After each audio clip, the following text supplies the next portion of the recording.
오늘은 바이킹 메탈에 대해서 알아보겠습니다. 1980년대 중후반부터 유럽의 언더그라운드 메탈 씬에서는 보통은 기독교적 가치관에 반발하면서 사탄이라던가 악마 이런 상징에 매달려 있었습니다. 근데 이제 한 천재 뮤지션 바소리의 커스온이 조금 다르게 생각을 한 겁니다. 어떻게 생각을 했냐면은 사탄조차 결국 기독교가 만들어낸 개념이 아닌가라고 생각을 한 거죠. 이 질문 자체가 궤도를 완전히 바꿔놨고 새로운 장르를 만들어내게 됩니다. 외부에서 온 종교와 사상 대신에 고대 북유럽 신들과 전사들의 서사로 시점을 바꿔버린 겁니다. 바이킹 메탈이랑 포크 메탈이라는 게 여기서부터 시작이 됩니다. 그러면 바이킹 메탈과 포크 메탈에 대해서 대표 뮤지션들이랑 알아보고 마무리하겠습니다. 1988년 스웨덴의 밴드 바소리의 리더 커손이 명반 블러드 파이어 데스를 발표합니다. 그래서 메탈계의 지각 변동을 일으키는데 이 앨범이 바소리 앨범 중에서 초기 블랙 메탈의 뼈대에다가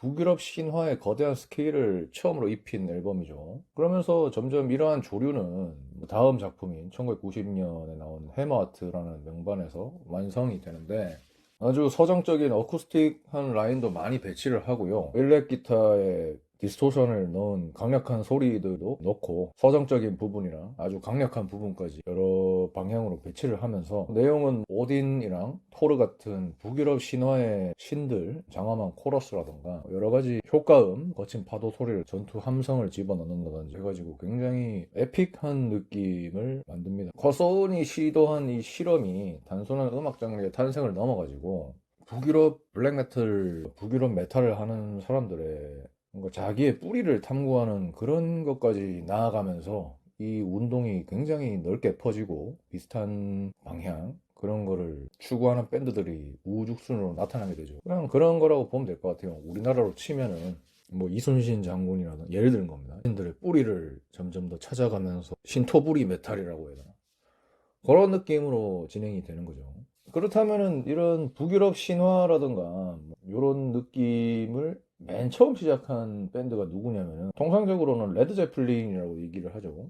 레드 제플린의 3집인 이미그랜트 송에서 보면은 요즘은 토르 OST로 많이 나와가지고 더 유명해졌는데 북유럽 신화를 상징하는 가사라던가 내용이 그런 곡이고 메탈 밴드들이 이 곡에 영감을 많이 받았다고 볼 수 있겠습니다. 컷온 이후에 포크 메탈이라던가 바이킹 메탈 밴드들이 우후죽순으로 생겨나는데 대표적인 밴드가 빈디르라던가 드루드흐라는 우크라이나 밴드가 있죠. 90년대 노르웨이의 세컨드 블랙 메탈 웨이브에서 여기 씬에서는 다들 아시다시피 메이햄이나 버줌 같은 밴드들이 교회 방화라던가 심지어는 살인도 하고 이런 자극적인 사건들로 많이 얼룩져 있었는데 그 이면에는 또 다른 무브먼트가 나타나는 겁니다. 빈디르라던가 드루드흐 같이 지역의 향토성이랑 서정성을 깊게 파고드는 음악적인 진화가 일어나고 있었습니다. 가장 대표적인 밴드가 노르웨이의 빈디르죠. 여기에 리더 발파르라는 사람이 있는데 이 사람이 쿼선 못지않은 천재라고 메탈 씬에서 통용되니까 잘 모르시는 분이 있었다면 한번 찾아보시면 만족스러울 뮤지션이고요. 이 뮤지션이 고향이 노르웨이의 소그네 피오르드라는 대자연이 인상적인 지역이 있는데 여기에 자기가 살아온 지역에서의 자연 풍광이나 여러 가지 민담이나 전설 이런 거를 블랙메탈에 쓱까 넣은 거죠. 융합을 해가지고 아주 독특하고 향토적이고 서정적인 음악, 메탈 음악을 만들어냅니다. 옛날 민속적인 선율이라던가 리듬 같은 거를 잘 차용을 해가지고 공격적인 블랙메탈 리프랑도 썼고 이런 식으로 아주 멋진 음악을 만들어내거든요. 발파르의 천재성이 만개를 하는데 안타깝게도 콧소운도 그렇고 발파르도 되게 젊은 나이에 세상을 떠나죠. 2004년 눈보라 속에서 동사를 하는데 이러면서 북유럽 메탈의 영원한 전설이 됩니다. 코손 못지않게 둘 다 북유럽 메탈 씬에서 천재로 인정받는 뮤지션들이고요. 그 다음은 우크라이나의 드루드흐 같은 밴드한테도 이어지는데 이 밴드는 사실 스칸디나비아 신화 대신에 자기 나라의 민족 시인들의 슬라브의 자연주의 이런 거를 결합시킵니다. 그러면서 블랙메탈이 사탄이나 악, 어둠 이런 것만 노래하는 게 아니라 자연적이고 시적인 그런 음악이 될 수 있나 이런 거를 아주 파헤쳐가지고 드루드 같은 경우는 포크 메탈이라던가 바이킹 메탈, 블랙 메탈 좋아하시는 분들도 좋아하거든요. 향토적이고 자연 풍광을 노래한 듯한 대자연을 노래한 음악을 들려주면서 수많은 사람들한테 지지를 받습니다. 뭐 이런 좋은 방향으로만 가면 좋은데 이런 고대 유산과 민족적 뿌리에 대한 자부심이 때로는 위험한 극단주의로도 변질이 됩니다. 기독교 이전의 페이건 신앙, 그러니까 이교도적인 신앙을 복원하자는 움직임이 뭔가 극단적인 극우적인 거랑 결합을 하죠. 순수한 혈통을 강조하는 어떤 무브먼트랑 음악 사조를 나뉘냐면은 국가사회주의 블랙메탈이라고 NSBM이라고 부릅니다. 보통 내셔널 소셜리스트 블랙메탈이라고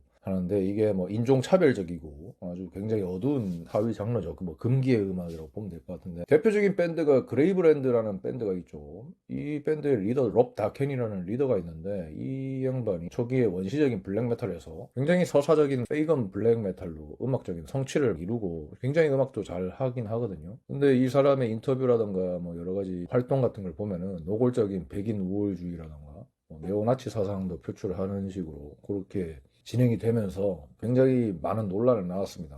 최근에는 뭐 그래도 좀 사상적으로 누그러진 것 같긴 한데 그래도 또 모르죠. 속마음은 여전히 그런 극단적인 사상에 심취해 있을 가능성이 높고 어쨌든 이 그레이브랜드라는 밴드가 뭐 아주 훌륭한 음악을 들려주기 때문에 논란이 됐습니다. 사실 뭐 개똥 같은 음악이었으면은 뭐 아무도 신경 안 썼을 텐데 음악 자체가 솔직히 굉장히 훌륭한 음악들이 많기 때문에 이 음악이 좀 여러모로 논란을 낳았습니다. 이로 인해 가지고 메탈 씬 내부가 거대한 사상적인 균열을 겪게 되는데 이런 밴드가 뭐 페스티벌 같은데 공연을 한다거나 이런 식으로 슬슬 양지로 기어 나오려니까 사람들이 우리의 소중한 고대 문화라던가 이런 메탈을 뭔가 파시즘의 도구라던가 사상적인 극우적인 거의 도구로 막 오염시키지 말라 하면서 막 다 보이콧을 하고 배척을 했고요. 다행히도 NSBM은 굉장히 격리된 언더그라운드 아주 자기들끼리만 이렇게 하는 언더그라운드 씬으로만 남아있죠. 그래가지고 어떤 NSBM 작품은 사이트 같은 데 보니까 이걸 사면은 뭐 면도칼을 주면서 뭐 전쟁 자금으로 이용됩니다. 뭐 이런 식으로 막 문구를 써놓은 게 있더라고요. 그래가지고 뭐 저는 주문은 안 했었지만은 이런 식으로 음악을 무기화해서 활동을 하는구나 하면서 상당히 놀랐던 기억이 납니다. 바이킹 메탈에서도 어쨌든 이런 식으로 여러 가지 수많은 파생 장르들이 탄생을 하는데 또 2000년대로 접어들면서 포크 메탈이 대중적으로 폭발을 합니다. 어둡고 좀 진지했던 바이킹이나 뭐 페이거니즘 이런 메탈이 유럽 전역에서 2000년대 들어서 거대한 축제 음악으로 진화를 합니다. 한마디로 포크 메탈이라고 전통적인 느낌의 민속 무곡의 느낌을 주는 그런 메탈 음악에 황금기가 도래를 하는데요. 블랙메탈의 무거운 철학이나 너무 헤비하고 막 사악한 그런 느낌을 약간은 덜어내고 어떤 느낌이냐면 보드카라던가 맥주라던가 이런 걸 부딪히면서 민속 놀이를 할 때 서로 뛰어놀 수 있고 즐겁게 놀 수 있는 그런 요소를 극대화했죠. 대표적인 밴드들이라고 하면은 독일의 이퀄리브리엄이 있을 것 같고요. 또 핀란드의 코르피 클라니가 아주 유명하죠. 그리고 스웨덴의 아모나마스라는 밴드도 이런 바이킹 메탈 씬에서 아주 거장으로 인정을 받고 있습니다. 특히 이퀄리브리엄부터 말씀드리면은 이 밴드는 튜튼 신화의 장엄함을 영화 음악 수준으로 굉장히 화려한 오케스트레이션이랑 멜로딕 데스메탈 풍에 녹여내면서 정말 포크 메탈이 얼마나 거대하고 웅장해질 수 있는지를 들려주는 아주 멋진 밴드입니다. 제가 정말 좋아하는 밴드고 이 밴드의 데모 앨범 데뷔 전에 데모 앨범이 너무 좋아가지고 아주 어릴 때 그거를 직접 해외 오더로 구입했던 기억이 나는데 정말 지금은 메탈 씬에서 아주 영향력 있고 믿고 듣는 밴드 중에 하나가 됐죠. 이퀄리브리엄이. 그리고 그 다음이 핀란드의 코르피 클라니가 이 밴드는 전통 춤곡 핀란드의 전통 춤인 험파 리듬을 전면에 이식을 해가지고 수많은 악기를 전면 매치합니다. 기타뿐만 아니라 뭐 바이올린이나 아코디언도 넣으면서 굉장히 포크적인 느낌을 주면서 사람들한테 듣는 재미를 부과를 했고요. 이 밴드의 음악은 숲속의 요정들이 벌이는 떠들썩한 잔치라고 해야 되나? 개인적으로 어떤 느낌이 들었냐면은 반지의 제왕에서 호빗들이 마을에서 축제를 하잖아요. 그런 느낌이 들 정도로 중세시대 느낌 그런 느낌 다 좋아지잖아요. 포크메탈의 대중화를 이끈 명밴드입니다. 보드카라는 곡이라던가 이런 곡들은 전 세계 팬들이 즐기는 음악이죠. 그리고 스웨덴의 아모나마스는 포크 악기 같은 거는 없는데 묵직한 데스메탈 사운드로 정면 승부를 본 밴드죠. 바이킹의 전투와 항해를 표현하는 데 있어서 이런 아주 빡세고 묵직한 데스메탈 사운드가 찰떡으로 잘 어울리는데 직관적이고 남성적으로 표현하면서 현재 전 세계에서 가장 상업적으로 성공한 바이킹 메탈 밴드가 됐습니다. 자기들은 바이킹 메탈 밴드가 아니라 우리는 멜로딕 데스메탈 밴드다 이렇게 얘기를 하는데 사람들이 듣기에는 너무 바이킹적인 기상이라던가 가사라던가 북유럽 신화라던가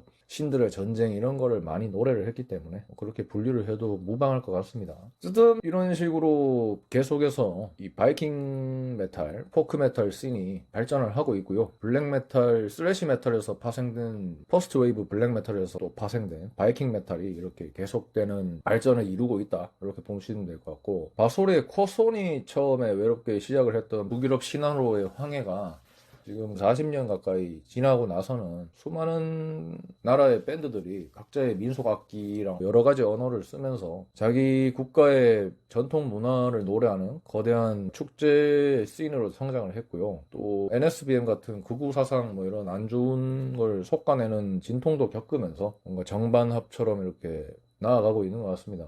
바이킹 메탈이랑 포크 메탈에 듣는 포인트가 있냐면은 현대인들이 좀 잊고 살았던 자연과 신화 이런 대서사시에 대한 로망이 있잖아요. 경외심 이런 거 있잖아요. 그런 거를 아주 강력하면서도 신나는 사운드 이런 식으로 일깨워주고 있기 때문에 아주 멋진 장르라고 생각을 합니다.